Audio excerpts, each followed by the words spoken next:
क्या आप भी मॉनसून में घर से मच्छर भगाने के लिए कॉइल का इस्तेमाल करते हैं? आपको ऐसा लगता है कि मैं ये कॉइल जलाऊंगा और पूरे कमरे में धुआं हो जाएगा और जो डंक मारने वाले मच्छर है ना वो भाग जाएंगे, मुझे काटेंगे नहीं।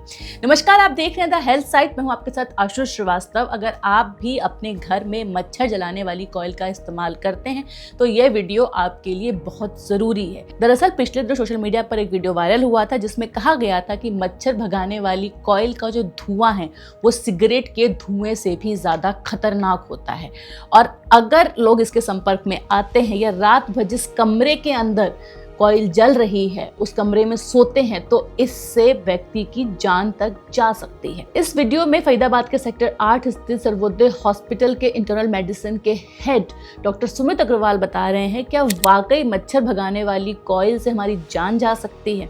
क्या इसका धुआं हमारे लिए इतना खतरनाक है?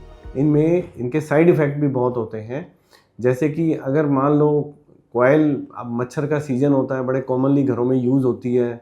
हम कमरा बंद करके कोयल जला के सो भी जाते हैं, यूज़ करते रहते हैं, लेकिन उनके जो साइड इफ़ेक्ट है उसके बारे में नॉर्मली घरों में नहीं सोचा जाता है। अब आप सोचिए कि अगर कोई भी कोयल बना रहा है जिससे कि मच्छर भाग रहे हैं तो उसमें क्या क्या इस्तेमाल होता है। एक तो मच्छर को मारने के लिए या भगाने के लिए जो भी कुछ केमिकल इस्तेमाल होते हैं जो कि पाइरेथेनॉइड्स वगैरह इस्तेमाल होते हैं। इसके अलावा कुछ उसमें लकड़ी का बुरादा, धुआं बनाने वाली चीज़ें, कुछ रसायन, बाइंडर्स, कुछ चीज़ें इस्तेमाल होती है। तो जब ये जलती हैं तो उनसे जो धुआं बनता है, अब नॉर्मली हम सब कमरा बंद करके बैठ जाते हैं, लगा के सो जाते हैं, तो वो धुआं जो पूरे कमरे में बढ़ता है वो सांस के साथ हमारे फेफड़ों में जाता है और ये धुएं में जो केमिकल होते हैं ये फेफड़े की जो हमारी त्वचा होती है अंदर वाली, उसको काफ़ी नुकसान देते हैं। जैसे कि जिनको खास तौर पे एलर्जी की प्रॉब्लम है, अस्थमा की प्रॉब्लम है, उनमें ये एलर्जी और अस्थमा बढ़ सकता है। स्किन रिएक्शंस हो सकती है, अंदर ड्राइनेस आने से खांसी की, दमा की तकलीफ़ बढ़ सकती है। ख़ास तौर पे जो बुज़ुर्ग लोग हैं या जो बच्चे हैं या जो अस्थमा के मरीज़ हैं या जिनको वेदर चेंज होने पे सांस की दिक्कत रहती है या जिनको एलर्जिक प्रॉब्लम रहती है, उनमें ये चीज़ें होने के चांसेस ज़्यादा रहते हैं। प्लस अगर ये चीज़ें लॉन्ग टर्म तक यूज़ की जाए तो इनके जो केमिकल्स हैं वो हमारे बॉडी के अन्य अंगों पे भी असर डाल सकते हैं।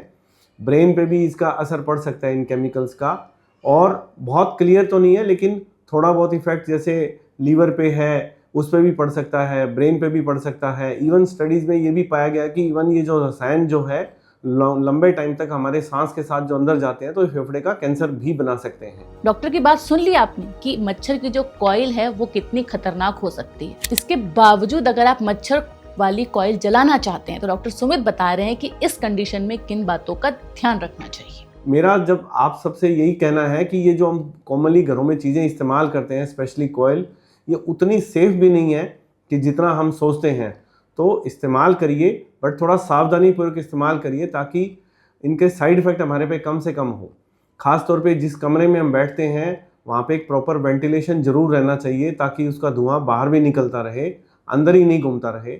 ऐसा नहीं होना चाहिए कि रात को कॉइल लगा के सो जाए, लंबे टाइम हम सो जाएं, वो जलती रहे सारी रात कॉइल। ये नुकसान देती है और ख़ास तौर पे बुज़ुर्गों को, बच्चों का, प्रेग्नेंट लेडीज़ का या जिनको एलर्जिक प्रॉब्लम है उनको इन चीज़ों का खास तौर पे ख्याल रखना चाहिए। तो अगली बार मच्छर वाली कॉइल जलाने से पहले सुरक्षित इस्तेमाल का तरीका जानें और इसको सही तरीके से इस्तेमाल करें।